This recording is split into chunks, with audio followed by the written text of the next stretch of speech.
दोस्तों, अब तक की तासिकाओं में हमने संप्रेषण मूलक व्यावसायिक, हिंदी में वाणिज्य, व्यवसाय, व्यापार इसे देख चुके हैं। संप्रेषण किसे कहा जाता है, ऑक्सफोर्ड डिक्शनरी में कौन कौन सी चीजों को आत्मसात किया है, कौन कौन से निष्कर्ष वहां पर उनके निकलते हैं, उन्हें भी हमने देखा।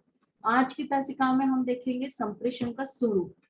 संप्रेषण क्या है? तो संप्रेषण मूलतः मनुष्य की अनिवार्य आवश्यकता है और यह सामाजिक जीवन का आधार है।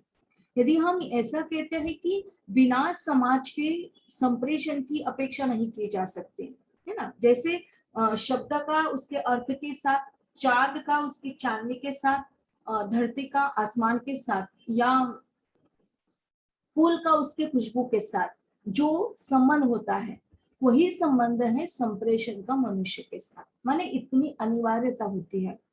मानते हुए चलेगा कि यदि मनुष्य ही नहीं हो तो संप्रेषण का कोई सवाल ही नहीं होता। मतलब कि संप्रेषण के अभाव में मानव समाज की कल्पना करना संभव जैसे नहीं है, ठीक वैसे ही मानव समाज जहां पर है उस मानव के अभाव में संप्रेषण का होना आवश्यक माना जाता है।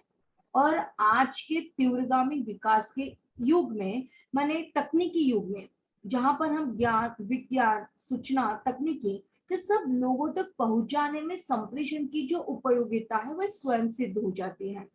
साथ ही इसके समक्ष एक चुनौती भी रखी जाती है। वह कौन सी? तो ज्ञान, विज्ञान और सूचना को सरल, सुगम और कम से कम समय में जन सुलभ बनाया जाए, माने जनता तक उनकी जो बातें हैं वो पहुंचा दी जाए। जैसे श्री रामचरितमानस लिखने वाले संत श्रेष्ठ तुलसीदास जी, वो तो संस्कृत के गाढ़े पंडित थे, प्रकांड पंडित थे। वो चाहते तो तुलसीदास जी ने जो श्री रामचरितमानस लिखा वो संस्कृत में भी लिख सकते थे, लेकिन उन्होंने अवधी में लिखा और अपने भाषणों के माध्यम से या अपने वचनों के माध्यम से जो तुलसीदास जी की पदावली मिलती है, उस पदावली के जरिए उन्होंने श्री राम का बखान किया। अब देखिएगा कि जब हम श्री राम के बखान को संस्कृत में नहीं जनमानस वहां का पढ़ा लिखा नहीं था, संस्कृत को जानता नहीं था, फील नहीं कर पा रहा था, लेकिन उसी बात की अभिव्यक्ति को संत श्रेष्ठ तुलसीदास जी ने उसकी उनकी जो अभिव्यक्ति थी उस अभिव्यक्ति का उपादान ही बदल दिया। उन्होंने संस्कृत की जगह पर अपने जनमानस की बोली को अर्थात अवधी इस बोली को आत्मसात किया और श्री रामचरितमानस का निर्माण किया। यहाँ पर यह बात हम आपको समझाना चाहते हैं कि जहाँ संप्रेषण होता है तो संप्रेषण का मूल कार्य क्या है। तो जैसे ज्ञान, विज्ञान और सूचना केवल यह नहीं बल्कि पूरा लोगों के दिल तक पहुंचना, यह संप्रेषण की उपयोगिता स्वयं सिद्ध हो जाती है। अब इसके साथ कौन सी चुनौती होती है कि जैसे हम आपको बताना चाहते हैं, समझाना चाहते हैं, लेकिन सरल शब्दों में समझा रहे हैं, सुगम और कम से कम समय में समझाना चाहते हैं, लेकिन कई ऐसी बातें हैं जो आप उसे समझ नहीं पा रहे हो। लेकिन जो जन सुलभ बनाया जाता है, माने सबके हित के लिए, यानी क्लिष्ट शब्दावली को परित्याज्य कर, नष्ट कर, जो सिंपल से लैंग्वेज में अनुभव किया जाता है, वही संप्रेषण कहलाता है। क्योंकि परिवार से लेकर जनसमूह, राष्ट्र या विश्व तक के सुचारू संचालन में सफल संप्रेषण की आवश्यकता होती है। और यदि यह सफल संप्रेषण नहीं हुआ तो इस सफल संप्रेषण के अभाव में कई व्यवस्थाएं गड़बड़ा जाती है।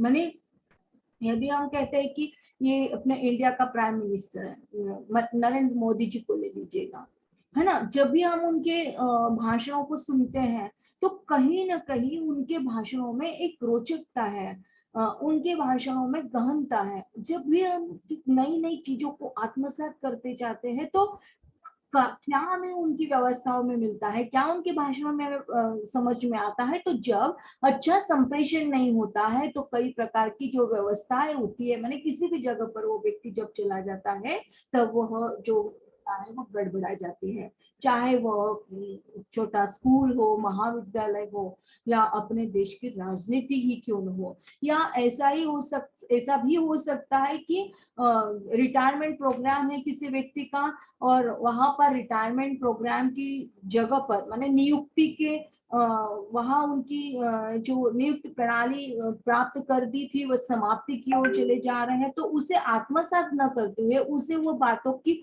और ध्यान में देते हुए यदि हम दूसरे किसी बात की ओर वहां पर भाषण दे रहे हैं या संचालन कर रहे हैं, तो वो जो संप्रेषण हमारा और लोगों के साथ होगा वह निश्चित ही असह्य हो जाएगा, लोग उसे आत्मसात नहीं करेंगे। तो जन समूह अपनी बातों को अच्छी तरीके से समझे, सुचारू रूप से समझे, सरलता से, सुगमता से और कम से कम समय में उसे समझाने का प्रयास जब किया जाता है, यही संप्रेषण का प्रारूप होता है, स्वरूप होता है। यदि संप्रेषण का प्रारंभ हम अपने मानव जीवन के आविर्भाव से होते हैं, करते हैं, तो संप्रेषण का इतिहास हम कहेंगे इससे भी पुराना होता है। कैसे? अब देखिए, क्या केवल हम देखेंगे कि यह संप्रेषण मनुष्य के बीच में ही होता है? नहीं नहीं। तो यह जो संप्रेषण है यह पशु पंछियों में भी होता है। जैसे जैसे कोई एग्जाम्पल आप लोग बता सकते हैं? जैसे आवाज निकाल के शिकार झुंड। अरे बाबा, कोई क्या कहना चाहता है? हाँ जी बोलिए। किसी की आवाज बहुत ही दबकर आ रही है, माने आपका इंटरनेट प्रॉब्लम बहुत चल रहा है। हाँ जी, कोई कुछ कहना चाहता था पशु पंछियों की संप्रेषण के बारे में? जैसे वो उनके तरीके से, मतलब जैसे चिड़िया की आवाज है वो दूसरी चिड़िया को बुलाना होगी, तो उनकी एक आवाज होती है, जैसे गाय की अलग होगी, चिड़िया की अलग होगी, उस तरीके से। हम संप्रेषण की बात कर रहे हैं बेटा। देखिए, फॉर एग्जाम्पल के तौर पर यदि हम अभी तो मौसम चला गया, बारिश हुई होगी वहां पर भी, आपके यहाँ जहाँ आप रहते हो, अदरवाइज मत ले लीजिएगा, लेकिन एक बात हम आपको समझाना चाहते हैं, उसे हम आपके सम्मुख रखते हैं। जैसे कोई पंछी है, मानते हुए चलेगा कि चिड़िया है, गौरैया है, आपने आपके आंगन में ढेर सारे अनाज बिखेर कर रख दिया है, धूप के उसे कई ये न लग जाए, कीड़े न हो जाए, उसमें घून न लग जाए, गेहूं में अक्सर घून लग जाते हैं ना, इसलिए हम लोग उसे धूप में डाल देते हैं। तो आपने ऐसे ही घून के कारण वहां पर आपने धूप में डाल दिए, ढेर सारी चिड़िया वहां पर आई, एक एक दाना चुग रही है और पेड़ पर जाकर बैठ रही है। चिड़िया है, दो चिड़िया आती हैं, दाना चुगती है, कुदक कुदक कर चलती है और वह पेड़ पर जाकर बैठती है। लेकिन कई बार ऐसा वो होता है, लेकिन उसे जब वो पेड़ से ऊपर चली जाती है तो उसे पेड़ से नीचे दिखाई देता है कि नीचे किसी ने जाल बिछो दिया है। तो क्या वो चुप्पी साधे बैठी रहेगी? उस समय में क्या कार्य करेगी चिड़िया? मैम वो चेताएगी बाकी चिड़ियों को। यस, देखिए, वह और चिड़ियों को वहां पर बुलाएगी, जोर जोर से चिल्लाएगी, और जब वो एक चिड़िया जोर से चिल्लाते, दूसरी चिड़िया वहां पर आती, तीसरी चिड़िया वहां पर आती, तो इस प्रकार से वह एक दूसरे में संप्रेषण करती है, और वो सबको बताती है कि यहाँ पर हमें यहाँ जब भी हम जाएंगे तो यहाँ पर हम पर संकट मंडरा रहा है, इस बात का संकेत वह देती है, हमें इशारा वहां पर होता है। तो यह सारी जो बातें हैं, इन बातों को हम संप्रेषण कहते हैं। देखिएगा कि जब पशु पंछी या सजीव अपनी आवश्यकता के अनुसार संप्रेषण करते हैं, तो यह केवल बातें संप्रेषण मानव जीवन के आधार पर नहीं है, तो संप्रेषण का इतिहास मनुष्य के पूर्व का है, इस बात को लेकर सिद्ध हो गया। अब आदि मानव को देखते हैं। जब आदि मानव हाँ, अब आदि मानव कैसे थे? जब हमारी नागरिक सभ्यता का विकास नहीं था, तब हम आदि मानव तक चले जाते। कैसे थे आदि मानव? याद आ रहा है हो गया आपको? बंदरों जैसे दिखने वाले। यस, बिल्कुल सही बात बताया बेटा आपने, बंदरों की भांति थे। और जब बंदरों की भांति हम सभी लोग रहा करते थे, तो हमारा जो कर्तव्य था, वो हमारा कर्तव्य कैसा था कि उस समय में हम 4 पैरों पर चलते थे, ढेर सारे बाल थे, एक पूंछ थी। फिर हमें ऐसा महसूस होने लगा उस समय में कि नहीं, 2 पैरों पर तो अपन चल सकते, यदि मुझे पेट पर फल लगा दिखाई दे रहा है, पका हुआ फल, उसे मुझे तोड़ना है, तो हम क्या करते, हम अपने आगे के जो पैर थे उन पैरों का सहारा लेकर, आश्रय लेकर हम उस फलों को तोड़ते, है ना। फिर धीरे धीरे ऐसा विकास होते गया कि हमने 2 पैरों पर चलना आरंभ किया, और जो 2 हाथ थे, हमारे 2 पैर थे सामने वाले, तो उनको हमने क्या किया, हाथों के माध्यम से उसे आत्मसात किया, और यह पहली प्रोग्रेस हमारे शरीर में हुई। फिर धीरे धीरे करते करते हमने लज्जा आई, फिर मनुष्य श्रद्धा का निर्माण हुआ, और जैसे ही मनुष्य अनेक प्रकार के मनुष्य एक साथ रहने लगे, तब हमें अनायास ही यह फील हुआ कि नहीं, हम ऐसे ही सबके सामने नहीं जाएंगे। फिर हमने अपने शरीर को ढकने के लिए पेड़ पौधों के पत्तों को आत्मसात किया। मनुष्य का विकास देखिएगा कैसे। फिर धीरे धीरे उसके शरीर की पूंछ निकल गई, फिर और विकास हुआ।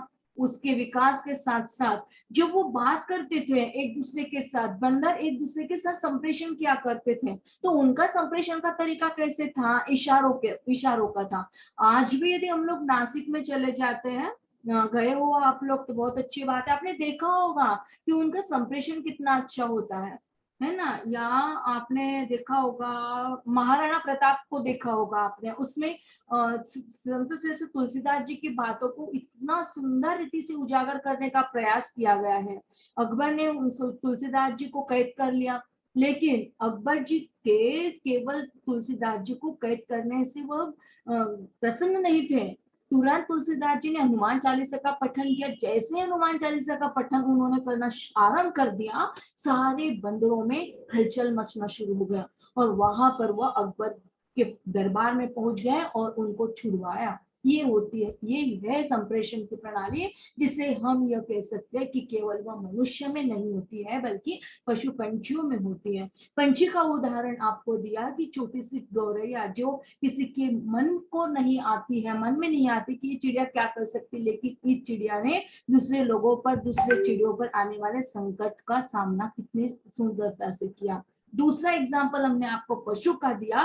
पशु भी अपना संप्रेषण करते हैं, और यह जो संप्रेषण की उनकी प्रणाली होती है, यह इशारों की प्रणाली होती थी, ध्वनियों की प्रणाली होती थी। अलग अलग प्रकार की ध्वनियां वो निकालते हैं। बंदरों को आप लोगों ने भी देखा होगा ना, बंदर है या पशु है, गाय को ले लीजिएगा, अभी भी किसी ने गाय का एग्जाम्पल दिया, तो गाय और उसका बछड़ा कितना प्यार होता है, कितना अच्छा संप्रेषण होता है उनमें, कि जैसे यदि गाय किसी बछड़े को जन्म देती है ना, हम भारत की बात कर रहे हैं ना, अमेरिका की बात नहीं कर रहे, भारत के गाय की बात कर रहे हैं, तो भारत के गाय को जब वो अपने बछड़े को जन्म देती है, तो क्या होता है, यदि एक दिन भी उसका एक समय, माने सुबह है या शाम को, यदि उसने बछड़े को नहीं देखा तो दूध देना बंद कर देती है। ये निरंतरता है, ये वास्तविकता है कि पशुओं के भांति पशुओं में भी ये संप्रेषण की प्रणाली जो थी वो थी, है और रहेगी। हम ये नहीं कह सकते कि मनुष्य और मनुष्य के बीच में संप्रेषण होता है, वो बात ठीक है कि यदि हम संप्रेषण का या भाषा का विकास चाहते हैं, तो भाषा का विकास चाहते हैं, तो मनुष्य के साथ संप्रेषण का और संप्रेषण के साथ भाषा का जुड़ना अनिवार्य माना जाता है। लेकिन यदि हम इशारों की, ध्वनियों की, आदि मानव की यदि बात करते हैं, तो इन लोगों ने, माने आदि मानव ने इशारों के साथ, अपनी ध्वनियों के साथ संप्रेषण प्रणाली को आत्मसात किया। फिर जैसे जैसे नागरिक सभ्यता का विकास होता गया, उस नागरिक सभ्यता के विकास ने मनुष्य को सिखला दिया कि मात्र ध्वनियों से काम नहीं चलेगा, मात्र बोलने से कार्य नहीं चलेगा, तो हमें भाषा को आत्मसात करना चाहिए। फिर धीरे धीरे भाषा को अभिव्यक्त करने वाले कई संकेत चिन्ह उसने आत्मसात किए। फिर उन संकेत चिन्हों को उन्होंने अपना साधन बना लिया। जैसे यदि हमें हमारी चीज को साबित करना है कि यह चीज पर्टिकुलर अश्विनी की है, भाग्यश्री की है, अलग अलग चीजें थी जंगलों में इस प्रकार के, अपने जैसे जहां पर अपन सीमेंट कंक्रीट की घरों में रहते हैं, बंगलों में रहते हैं, वैसा घर उन लोगों के पास, आदि मानव के पास नहीं होता था। वो जंगलों में, घने जंगलों में रहा करते थे। जो चीज जहां पर पड़ी हुई है, जिसे मिल जाती, वो चीज उस व्यक्ति की हो जाती थी। लेकिन जैसे संप्रेषण की प्रणाली उन लोगों के पास आ गई, तुरंत उन लोगों ने उस पर प्रिंट निकाली, उस पर फूल निकाले, किसी ने पत्ते निकाले, जिससे जो चित्रलिपि का आगमन कहाँ से हुआ, तो आदि मानव से हुआ। माने जहां पर हम संकेत चिन्ह कहते हैं, तो ये संकेत चिन्ह, अश्विनी ने गुलाब का पुष्प निकाल दिया, भाग्यश्री ने पत्तों को निकाल दिया, डिंकी ने कहीं और दूसरे किसी चिन्ह को आत्मसात कर दिया। तो ये जो चिन्ह है, माने पत्ते, जहां पर भी पत्ते पत्ते का चिन्ह मिल जाता है, तो तुरंत समझ में वो समझा दे कि भाग्यश्री की नहीं, ये बर्तन मेरा है, क्योंकि इस पर नाम तो नहीं है, लेकिन मैंने इस पर इस प्रकार का पत्ता डाल दिया है। अश्विनी कहेगी नहीं, इस पर, ये तो मेरा पुष्प है, ये तो मेरा बर्तन है, क्योंकि मैंने उस पर मेरी लिपि डाल दी है। तो धीरे धीरे करते करते चित्रलिपि के माध्यम से, संकेत चिन्हों के माध्यम से हमारा आज की सशक्त भाषा के रूप में, या आज के प्रिंट या इलेक्ट्रॉनिक मीडिया के जो माध्यम है, उस मीडिया तक के संप्रेषण, जो आज की हमारी प्रणाली है। हम लोग चले गए थे पीछे, मैंने हमने कहाँ से शुरुआत की, आदि मानव से शुरुआत की, कहाँ पर खत्म कर रहे हैं आप और हम दोनों पर खत्म करना चाहते हैं। कैसे? क्योंकि हम जुड़ नहीं पा रहे थे। तुरंत किसी ने 9 बजकर कितने 10 बजने को बस 5 मिनट बाकी थे, उस समय में एक लड़की ने डाला मैसेज किसी ने कि मैम आज लेक्चर नहीं है क्या, और तुरंत हमने मैसेज डलवा दिया, आपको लिंक डाल दी। क्या हुआ? ये भी संप्रेषण है। आप और हम बात नहीं कर पा रहे हैं, लेकिन तुरंत उस बच्चे का लिखना, हमारा उसमें लिंक डालना और 15 बच्चों का ज्वाइन होना, ये भी संप्रेषण है बेटा। भले ही आप लोग उससे सम्मिलित हो रहे हो, शरीर से, मन से, दिल से। अब आप में से 15 लोग यहाँ पर जुड़े हैं, 14 लोग, हमें माइनस कर दीजिएगा। तो जब भी हम बात करते हैं तो केवल 3 या 4 लड़कियां बात करती, बाकी की लड़कियां बात नहीं करती, मतलब वो संप्रेषण नहीं कर सकती क्या? तो यह बात नहीं है। हो सकता है उनका इंटरनेट प्रॉब्लम हो, हमें समझना चाहिए। हो सकता है कि वो बीमार हो, हमें समझ में आना चाहिए। तो संप्रेषण की जो प्रणाली है, संप्रेषण की प्रणाली मनुष्य के साथ आदि मानव या सजीव की जो भी आवश्यकता होती है सजीव के लिए, फिर वह ध्वनियां हो सकती है, फिर वह इशारे हो सकते हैं, वह लिपियां हो सकती है, संकेत चिन्ह हो सकते हैं। कल की तासिका में हमने सांकेतिक चिन्हों को बताया, वो आप ही लोगों ने स्कूल का या अस्पताल का, है ना, किस अलग अलग प्रकार के नियम को, कार्ड का हरी झंडी दिखाना, लाल झंडी दिखाना, ये भी तो संकेत है। तो यहाँ से हमारी जो भाषा की उत्पत्ति हुई, फिर धीरे धीरे हम प्रिंट निकाल सके, फिर हमारे इलेक्ट्रॉनिक मीडिया, जैसे आज आप और हम बोल पा रहे हैं, यहाँ तक हम सक्षम जन संप्रेषण तक विकसित होती हुई चली जाती है। इतना ही नहीं, तो 20वीं शती के पूर्वार्ध की यदि अपन बात करें, तो जहां पर राजनीति शास्त्र, मनोविज्ञान, समाज शास्त्र से जुड़े विद्वानों ने भी अपनी आवश्यकता के अनुरूप संप्रेषण पर व्यापक कार्य किया, और फलस्वरूप आज संप्रेषण एक अनुशासन के रूप में स्वीकृति प्राप्त कर चुका है। यदि ऐसा न होता तो हम और आप बोल नहीं सकते। यह जो आधुनिक शिक्षा पद्धति है, बहुत सुंदर सुंदर आर्टिकल आप लोगों के आए हुए हैं, हमने सिलेक्ट किए, उनके नाम अभी नहीं बता सकते हम आपको, ये तो सीक्रेट रहेगा, लेकिन सुंदर लिखे हुए हैं आप लोगों में से। बहुत अच्छे अच्छे आर्टिकल्स आ रहे हैं, अभी तक भी आ रहे हैं। बहुत सुंदर रीति से लिखने का प्रयास आप सभी लोगों ने किया है।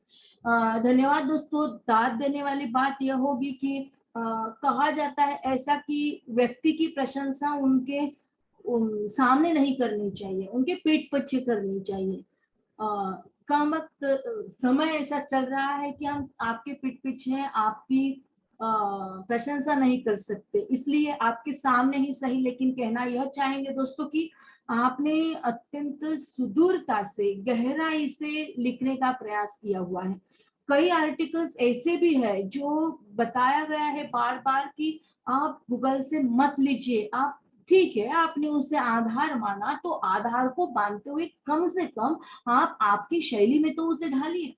ऐसा होना चाहिए जब लिख रहे हो तो आप अपनी शैली में उसे डालो कि आप क्या लिख रहे हो, कैसे लिख रहे हो, आपको उसमें क्या लिखना चाहिए, आपका मत उसमें होना चाहिए। ये नहीं आपने वहां से उठा दिया, कॉपी पेस्ट बना लिया और डाल दिया और अपना नाम डाल दिया, तो यह बात नहीं चलती। सेकेंडली, आपने बहुत कम दिनों में, अत्यंत कम दिनों में, 2-3 दिनों में, अभी तक हमने हमारा जो प्रयास रहा बाकी के लोगों, आपकी बात अपन कर रहे हैं, तो बाकी के लोगों ने मतलब अदरवाइज मत ले लीजिएगा, आपकी पूरी क्लास ने को छोड़कर दूसरे क्लास की बात कर रहे हैं, तो वहां के बच्चों को 10 बार हर लेक्चर में सूचना देने के बावजूद भी हमें इस प्रकार का कार्य पॉसिबल नहीं हो पाया, पता नहीं क्यों। लेकिन इसलिए हम आपको कहना चाहते हैं कि बहुत बहुत धन्यवाद आप लोगों के, बहुत अच्छे तरीके से आपने लिखा, उसके लिए अभिनंदन, आप अभिनंदनीय पात्र हैं, इसके लिए पुरस्कृत हो सकते हैं, शायद वो पब्लिकेशन की ओर चला जाएगा। नाम आज नहीं बताते हैं क्योंकि आप लोगों को एसवाई करना है, टीवाई करना है, धीरे धीरे आप लोगों को आदत हो जाएगी और आदत भी होगी और आप लोगों को यह यकीन भी होगा कि नहीं हम कुछ कर सकते हैं, हम कुछ लिख सकते हैं।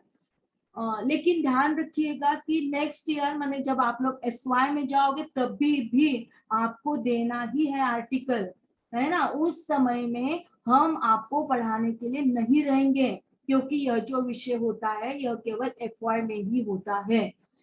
ठीक है, क्लियर हो गए। जब आप लोगों का एसवाई होगा तब शायद मैन्युअली होगा, लेक्चर हमारे कॉलेज स्टार्ट हो जाएगा, तभी भी उस समय में भी आपको आर्टिकल ऐसे ही लिख कर देने होंगे, विषय अलग अलग हो सकते, लेकिन पब्लिश होकर जब वह आर्टिकल पब्लिश होगा आपके हाथों में आएगा तो आपको बड़ा आनंद आएगा। ये बात आपको बतानी चाहिए थी, बहुत दिनों से यह बात माइंड में थी तो आपको बताना आवश्यक समझा, इसलिए आपका अतिरिक्त समय लेकर हम उसे बताना चाहते हैं। तो ठीक है, यह है संप्रेषण का स्वरूप। संप्रेषण मनुष्य की अनिवार्य आवश्यकता के रूप में कैसे है यह हमने आपको बताया। क्या आपको ये पॉइंट समझ में आ गया? किसी को कोई प्रश्न है? Are you getting my point? जी मैम। Okay, good good. आगे बढ़िए बेटा, आगे बढ़ना आपकी आज्ञा है। जी मैम। जी मैम। ओके, धन्यवाद बेटा। आप देखिए संप्रेषण के प्रकार, यदि अपन देखते हैं कि संप्रेषण यदि आवश्यक माना जाता है, संप्रेषण के स्वरूप को यदि हम लोगों ने देखा कि कितना व्यापक है उसका स्वरूप, तो संप्रेषण की जो प्रक्रिया होती है उसके संघटक तत्व भी होते हैं। माने हमें उनके माध्यमों को ध्यान में रखना पड़ता है कि संप्रेषण के जो विशेषज्ञ हैं उन संप्रेषण के विशेषज्ञों ने संप्रेषण के प्रकारों को निर्धारित किया। अब वो जो संप्रेषण के प्रकार है वह आपके सम्मुख रखना चाहते हैं, जैसे अंत वैयक्तिक संप्रेषण। अब देखिएगा कि अंतः वैयक्तिक संप्रेषण, अंत वैयक्तिक संप्रेषण, समूह और जन समूह संप्रेषण। उसी के साथ साथ संप्रेषण की भाषा के आधार पर भी प्रकार है, भाषिक और भाषांतर। अब देखिएगा कि इन पांचों को यदि हम लोगों को देखना है, पहला तो है हमारा जिसे हम आपको समझा चुके हैं, अंतर्वैयक्तिक माने संप्रेषण क्या महत्वपूर्ण होता है। इसमें दो चीजें अत्यंत महत्वपूर्ण होती, कल की तासिका में भी हमने आपको बताया, आज फिर से एक बार उसकी ओर देखते हैं। संप्रेषण के इस प्रकार की परिधि माने अंतर्वैयक्तिक संप्रेषण में तो एक परिधि एक व्यक्ति तक की सीमित होती है ना, अर्थात यहाँ संप्रेषक और ग्रहिता के रूप में एक ही व्यक्ति होना है। इसमें व्यक्ति स्वयं विचार करता है और उसके परिणाम प्राप्त करता है। कहाँ ले चलते हैं अपन? चलिए हम लोग अपना इंट्रोस्पेक्शन करते हैं। हमारे बीच में कितने ऐसे लोग हैं जो इंट्रोस्पेक्शन करते हैं, अपना खुद का आत्मा परीक्षण करते हैं? ये वैष्णवी जुड़ी हुई है क्या आज? वैष्णवी? हाँ मैम। हाँ गुड बेटा, आप आती हो ना तो हमें अच्छा लगता है क्योंकि आप हमारा काम कर देती हो। और एक काम कर दीजिएगा आप ही के ग्रुप में वो अटेंडेंस फॉर्म रहता है ना, जो गूगल, हाँ वो गूगल फॉर्म तुरंत लेक्चर के बाद आपको डाल देना है। कोई भी डालो, वैष्णवी डाले, वैष्णवी कोई मेरी रिश्तेदार नहीं है ना, लेकिन उस बच्ची ने तुरंत कहा कि जी मैम हम निकालेंगे फोटो, डालते रहेंगे, तो बच्ची कंटिन्यूअसली कर रही है वो कार्य। है ना। तो आप में से कोई भी जिनको अच्छा लगे कार्य करने के लिए, जो भी व्यक्ति उत्सुक हो, वह व्यक्ति तुरंत क्लास होने के बाद आपका गूगल फॉर्म जरूर फिल करे, है ना। और आज तक यदि आप लोगों ने किसी ने नहीं किया है तो आज की तासिका होने के बाद तुरंत उसी फॉर्म पर, उसी लिंक पर जाकर आप लोग उस डेट का डाल दीजिए। कल आप थे लेकिन हमने कल का नहीं भरा है, ऐसे भी कई लोग हो सकते हैं, तो कल का आप लोग भर सकते हैं। उसी फॉर्म में आपको केवल डेट चेंज करनी है, ठीक है। डाल दीजिएगा बेटा वैष्णवी जी। हाँ मैम। ओके बेटा, ठीक ठीक। हाँ चलिए, तो हम बात कर रहे थे, बीच में ही अटक जाते हैं, ये बीच में कुछ दिमाग में आ जाते पॉइंट जो आप लोगों से चर्चा करना महत्वपूर्ण हो जाता है। संप्रेषक और ग्रहीता। संप्रेषक का मतलब कल क्या बताया था आपको, बता कौन बताएगा। संप्रेषक और ग्रहीता, संप्रेषक क्या? हाँ संप्रेषक यानी आप जो बोल रहा है, हाँ यस, और ग्रहीता यानी हम लोग जो सुन रहे हैं, श्रोता। Very good very good. माने यदि हम सर्वसाधारण भाषा में कहें तो बोलने वाला वक्ता और सुनने वाला श्रोता। ओके, तो हमने आपको बताया कि अंतर्वैयक्तिक संप्रेषण कैसे होता है। तो यह संप्रेषण की परिधि जो है केवल एक ही व्यक्ति तक सीमित होती है, और यहाँ संप्रेषक और ग्रहीता के रूप में एक ही व्यक्ति होता है। हमने आपको बताया था, यस अब याद आ गया, हमने आपको अभी भी बताया कि हमें इंट्रोस्पेक्शन करना आना चाहिए। हम लोग जब भी इंट्रोस्पेक्शन करते हैं, अर्ली मॉर्निंग में है या रात को सोते समय हम लोग अपना आत्मा परीक्षण करते हैं, तो कई बार ऐसा होता है, एक दो मन होते हैं दोस्तों, दो मन होते हैं, लेक्चर करे या न करे। इच्छा है अंदर से, लेकिन क्या करे, बोर हो रहा है, मैडम तो हमेशा बोर करते हैं, है ना।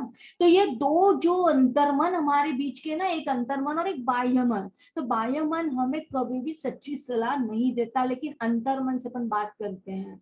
क्लियर हो रहा है आपको, अंतर्मन से बात करते, तो ये जो मन है, ये मन हमें समझाता है, ये मन हमें यह समझाता है कि नहीं हमें लेक्चर करना चाहिए, लेक्चर करेंगे तो ध्यान में आएगा, ध्यान में आएगा तो हम लोग उसे सॉल्व कर पाएंगे, परीक्षा का अंतिम फल हमारे साथ अच्छा रहेगा। तो ये सारी जो अंदरूनी बातें हैं, एक व्यक्ति अपने ही साथ जब बातचीत करता चला जाता है तो उसे ही हम अंत वैयक्तिक संप्रेषण के रूप में आत्मसात करते हैं। Is that clear? जी।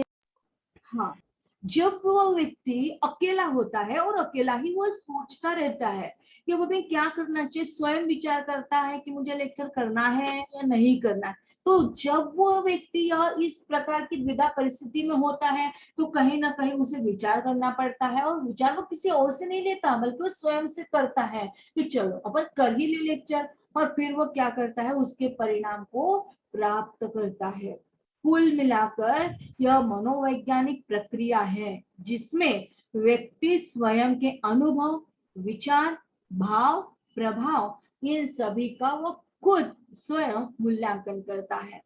साहित्य में प्रयुक्त एकालाप की जो प्रविधि है और इसी प्रकार के संप्रेषण का उदाहरण है। एकालाप माने एक पात्री नाटक को देखिए क्या आप लोग कभी, एक पात्री नाटक, एकालाप जिसे कहते हैं, देखिए है। Good good. माने क्या कि पुरुष भी वही, नारी भी वही, माने वह अकेला व्यक्ति वहां पर रहता है और अकेला ही व्यक्ति बोलता चला जाता है, उसे कहा जाता है अंतः वैयक्तिक संप्रेषण। क्या पॉइंट क्लियर हो गया आपको? मैम। जी मैम। हाँ मैम। गुड, धन्यवाद। अब जब हमने अंतः वैयक्तिक संप्रेषण को आपके सामने रखा, अब हम देखते हैं अंत वैयक्तिक संप्रेषण। अब इसमें क्या होता है, अब आप कहोगे कि मैम इसमें तो केवल भेद इतना ही है कि अंतः वैयक्तिक संप्रेषण और अंत वैयक्तिक संप्रेषण बोलते समय भी हम लोग किसी प्रोनाउंसिएशन हमारा कैसे आ रहा है, इसे आप लोगों को देखना है, कहाँ पर क्या विसर्ग डाले हुए हैं उससे आप लोगों को देखना है। हमने इसके पूर्व आपको बताया केवल अल्पविराम के बदल जाने से, अल्पविराम एक शब्द के पुनः पुनः न होने से, रोको मत जाने दो, क्या कहता है, रोको उसे, रोको रखो मत जाने दो, लेकिन रोको मत जाने दो माने उसे रोकना नहीं, उसे जाने देना। इसे आप लोग देख चुके हैं। तो विसर्ग का भी अपना एक महत्व होता है जो आपको अभी अभी हमने दर्शा दिया। अब हम लोग आगे बढ़ते हैं अंतःवैयक्तिक संप्रेषण के रूप में। तो अंतःवैयक्तिक संप्रेषण में दो व्यक्ति होते हैं। अब दो व्यक्ति होते हैं, ये पति पत्नी भी हो सकते हैं, शिक्षक और विद्यार्थी भी हो सकते हैं। दो व्यक्ति के बीच विचार, भावना, सूचना, ये सभी का आदान प्रदान प्रायः आमने सामने होता है। क्लियर हो गया? चलिए इसे समझाते हैं कैसे। यदि हम लोग अंतःवैयक्तिक संप्रेषण के रूप में देखते हैं तो आप लोगों के सभी लेक्चर्स क्या इसी प्लेटफॉर्म पर होते हैं? आप हमें बताइएगा कौन कौन से प्लेटफॉर्म है लेक्चर्स के, मेथड कौन कौन सी है आपके लेक्चर्स की? जूम और Google Meet. Ma'am Google classroom में और गूगल मीट है। ओके, गूगल क्लासरूम पर भी लेक्चर्स होते हैं आपको आपके, और गूगल मीट पर भी होते हैं, और जूम मीट पर भी होते हैं। ओके, तो गूगल क्लासरूम पर जब आप लोग देखते हो तो वहां पर गूगल क्लासरूम का जो लेक्चर की मेथड होगी वो कौन से संप्रेषण में आप रखोगे, हमें बताओ। अंतःवैयक्तिक। अंतःवैयक्तिक। क्यों? क्यों साबित कर दीजिए, क्यों? क्योंकि टीचर स्टूडेंट्स के बीच में संप्रेषण हो रहा है।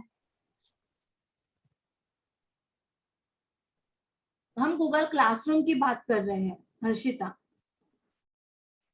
मतलब वहां पे वीडियो डाले जाते हैं बनाकर, यस, और फिर बाद में हम ऐसे जब टाइम मिले वहां देख सकते हैं। वेरी गुड तेजल जी, बहुत बढ़िया बेटा। देखिएगा कि जब हम बात कर रहे हैं गूगल क्लासरूम की तो वहां पर इंटरेक्शन नहीं है किसी भी स्टूडेंट का टीचर के साथ। हमने हमारा वीडियो बनाया और उस वीडियो को वहां पर डाल दिया। ओके, तो वह क्या होगा, वह अंतःवैयक्तिक संप्रेषण होगा, क्योंकि वहां पर केवल टीचर्स बोल रहे हैं, वहां पर स्टूडेंट्स बाद में उनको सुनना है। सुनने के बाद भी यदि आपको कोई समस्या आती है तो आप उस समय में उस टीचर को रोक कर पूछ नहीं सकते हैं। मतलब वो जो कन्वर्सेशन उनका हो रहा है वह मात्र वन वे है। क्लियर हो रहा है आपको? एक ही पहलू पर चलने वाला है, वो अपने आप से बोल रहे हैं ऐसा प्रतीत होता है। लेकिन अंतःवैयक्तिक संप्रेषण के रूप में जब हम देखते हैं कि दो व्यक्ति के बीच के जो विचार है, भावना है, जो सूचना है, वह सूचना का आदान प्रदान हमारा प्रायः आमने सामने होता है।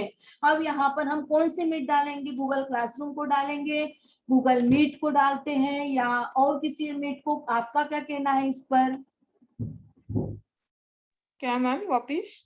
हाँ कौन से इस देखिए, पे? यस यस, देखिए हमारा प्रश्न आप लोग ध्यान से सुनेगा कि इस संप्रेषण में, इस प्रणाली में आप कौन से प्लेटफॉर्म को डालोगे। जहां पर आपने गूगल क्लासरूम को अंतःवैयक्तिक संप्रेषण में डाल दिया तो अंतःवैयक्तिक संप्रेषण के बीच में आप कौन से प्लेटफॉर्म को डालोगे?